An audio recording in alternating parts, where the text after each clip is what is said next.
केरला के लोगों ने नकार दिया। आप समझो जिसके राज्यों पे फिल्म बनी हुई है वही लोग उसको नकार रहे हैं, तो ये अपने आप में है कि प्रोपेगेंडा है। लेकिन ये प्रोपेगेंडा क्या, रेसलर्स का जो प्रोटेस्ट है उसको दबाने और देखिए आज रेसलर का जो प्रोटेस्ट है उसको दबाने का प्रयास तो मोदी सरकार शुरू से कर रही है। आज मोदी सरकार ने यहाँ पे बहन बेटी की आवाज़ को दबाने के लिए कभी कोई ना कोई प्रोपेगेंडा रचती है। तो आप समझो अभी आजकल परसों भी साक्षी मलिक ने बोला कि हम लोग सुरक्षित महसूस नहीं कर रहे। आप समझो कि यहाँ पे इतनी पुलिस है, इतनी बैरिकेडिंग है, उसके बावजूद अगर बहन बेटे सुरक्षित नहीं है तो सवाल तो खड़े होंगे मोदी सरकार से। तो कह रहे हैं कि पैसा बहुत कमा रही है, मीडिया दिखा रहा है कि भाई पठान से भी ज़्यादा पैसा कमाने वाली है। देखिए फिल्मों का पैसा कमाने से, मेरी बात सुनो, फिल्मों के पैसा कमाने से न्याय व्यवस्था मजबूत नहीं होती।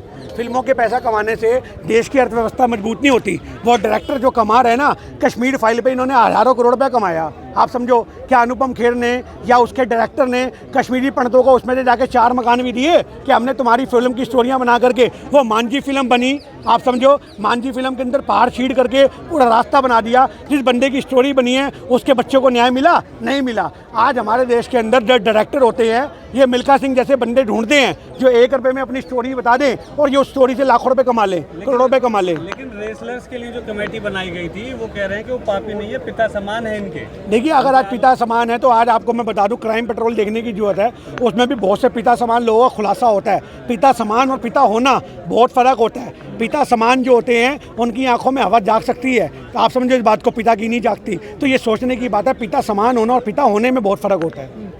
वो तो कह रहे हैं ना सर कि मुझे भी इंसाफ चाहिए, अभी भी वो कह रहे हैं कि मुझे इंसाफ चाहिए। जंतर मंतर पे बैठाओ उसको, जंतर मंतर पे बैठाओ इंसाफ के लिए। हम भी तो यहाँ बैठे हैं, हम भी यहाँ पे बैठे 20 दिन से, वो भी बैठे यहाँ पे 2 महीने से। पता लग जाएगा 4 दिन में बोरिया बिस्तरा पैक करके अपने गाँव बैठा होगा दोबारा। इंसाफ नहीं चाहिए भैया, मुझे सज़ा चाहिए। फिर तो ये बोलेगा इंसाफ जो है वो ज़्यादा महंगा है, कम से कम साला जेल में रोटी पानी हवा तो मिलेगी, यहाँ तो भूखा मर गया मच्छरों के अंदर। तो आज हमारे देश के अंदर इंसाफ जो है बड़ी मुश्किल से मिलता है मेरे भाई। इंसाफ के लिए रगड़ना पड़ता है खुद को, इंसाफ के लिए लाठीचार्ज सहना पड़ता है, इंसाफ के लिए तोहमतें सहनी पड़ती हैं। आज जो हमारी बहन बेटियाँ सह रही हैं तोहमतें, किस तरीके से तोहमतें सह रही हैं? किसी न किसी तरीके से ये बात उठती है कि भैया ये राजनीति कर रही हैं, किसी न किसी तरीके से ये बात उठती है कि पहले क्यों नहीं बोली। तो आज हमारे देश के अंदर इंसाफ की आवाज़ को बुलंद करना भी अपने आप में पाप हो चुका है। पाप कि पहले की नहीं बोले और अब की बोल रहे हैं। कैसे देखते हैं इस टाइम पे, क्योंकि वो दिखा रही है कि भैया एक कैसे कैसे पहले फोटो साथ में होते हैं। मीडिया का क्या रोल है बचाने? देखिए आज मीडिया का रोल ये है, टिकेत साहब ने खुलासा किया।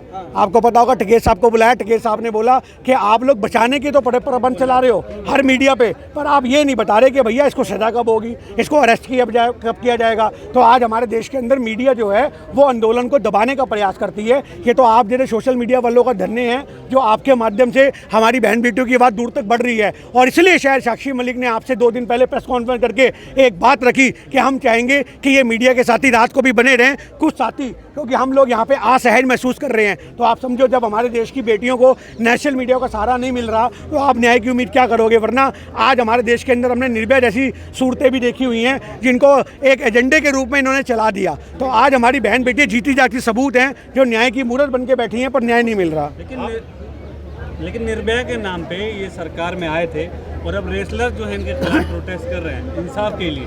कैसे देखते हैं 9 साल 10 साल में कुछ नहीं बदला। देखिए सबसे बड़ी बात है कि आज हमारे देश के अंदर 9 महीने की बच्ची का बलात्कार हो जाए ना तो उसके लिए भी इंसाफ की लड़ाई लड़नी पड़ती है। एक बाप अपनी छोटी सी बच्ची को दफनाने के बाद कोर्ट कचहरी के हवालातों के चक्कर काटता रहता है पर उसको भी इंसाफ नहीं मिलता। तो आज हमारे देश की बुलंद बेटियां यहाँ पे बैठी हुई हैं, इन बुलंद बेटियों की आवाज़ को बुलंद करने का काम भारत के लोगों का है। आज भारत की नैतिक जिम्मेदारी बनती है कि जिन्होंने भारत के नाम को ऊंचा किया है वो भारत के लोग कब सड़कों पर उतरेंगे, वो लोग कब धरने प्रदर्शन में शामिल होंगे, वो लोग कब अपनी गली गली में मशाले जलाएंगे, कब बहन बेटियों के पोस्टर हाथ में लेके न्याय की आवाज़ को उठाएंगे। हम वो माहौल देखना चाहते हैं कि जो मोदी जी ने पूरे देश के अंदर थाली बजवा दी थी, क्या मोदी जी निकल करके आएंगे जो बोलेंगे बहन बेटियों के नाम से मोमबत्ती जलाओ, बहन बेटियों के इंसाफ के लिए टॉर्च जलाओ। मैं भी मजबूर हूँ, मैं अपनी बेटियों का साथ देना चाहता हूँ पर मेरे पास कानूनी पावर नहीं है। मैं तो क्योंकि प्रधानमंत्री हूँ, होम मिनिस्टर तो हूँ नहीं हूँ। तो आज हमारे देश के अंदर हम मोदी जी से कहते हैं कि मोदी जी अगर आप भी कमज़ोर हो रहे हो, आप अपने आप को मजबूर समझ रहे हो तो आप भी इस्तीफा दे दो और बहन बेटियों के साथ धरने में शामिल हो,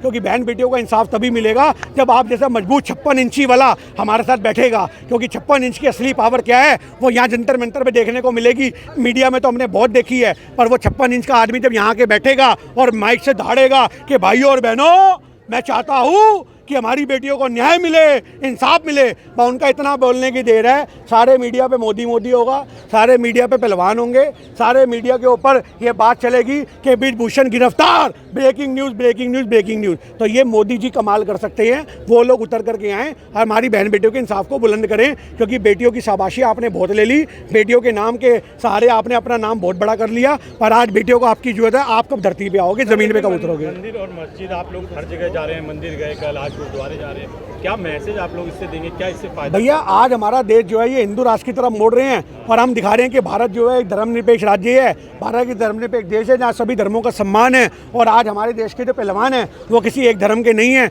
वो सभी धर्मों को अपने सीने में समेट के बैठे हैं, क्योंकि तिरंगे के ऊपर कोई धर्म छपा हुआ नहीं होता, तिरंगे के ऊपर संविधान होता है, एक भारत की ताकत होती है। जिन्होंने भारत की ताकत को मजबूत किया है, उस भारत की ताकत में सभी धर्म हैं, तो आज सभी धर्मों का सम्मान करना हमारे देश की परंपरा है। अगर हम अपने देश को मजबूत करेंगे तो सभी धर्मों का साथ हमें देना पड़ेगा। सत्यपाल मलिक के तो रिश्तेदारों पे भी छापे पड़ रहे हैं, अब क्या होगा? सत्यपाल मलिक पे भी पड़ेंगे, रिश्तेदारों पे भी पड़ेंगे, सबके बोरिया बिस्तरा पैक होंगे, ईडी की छापेमारी होगी, सब हवालात में बैठे होंगे। थोड़े दिन आपका चैनल अगर अच्छे से मोनेटाइज हो गए, कमा गया, तो आपके ऊपर भी ईडी की छापेमारी होगी। तेरी मिलियन में वीडियो चल रही हैं, तू भी आजा रगड़े में। तो आप ये बात समझो, जिसकी जेब में 500 के 2 नोट मोदी सरकार को नजर आ जाए, वहीं ईडी की छापेमारी हो जाती है। इनका ये हाल हो चुका है। सुप्रीम कोर्ट ने बोला है ईडी को थोड़ा सा सही से काम करिए। आज वो तो सुप्रीम कोर्ट के माध्यम से कहीं ना कहीं पेशकश होती रहती है। हमें सुप्रीम कोर्ट का समझ में नहीं आता, जब सब कुछ हो रहा है तब निकल के क्यों आता है, जब सब कुछ हो रहा होता है। कभी कहते हैं नोटबंदी गलत थी, अरे भैया जब लोग मर रहे थे उसी समय फैसला बोलते रुकवाते आप लोग, आपने क्यों नहीं रुकवाया? क्या सुप्रीम कोर्ट के हाथ में पावर नहीं है? आप समझो इस बात को।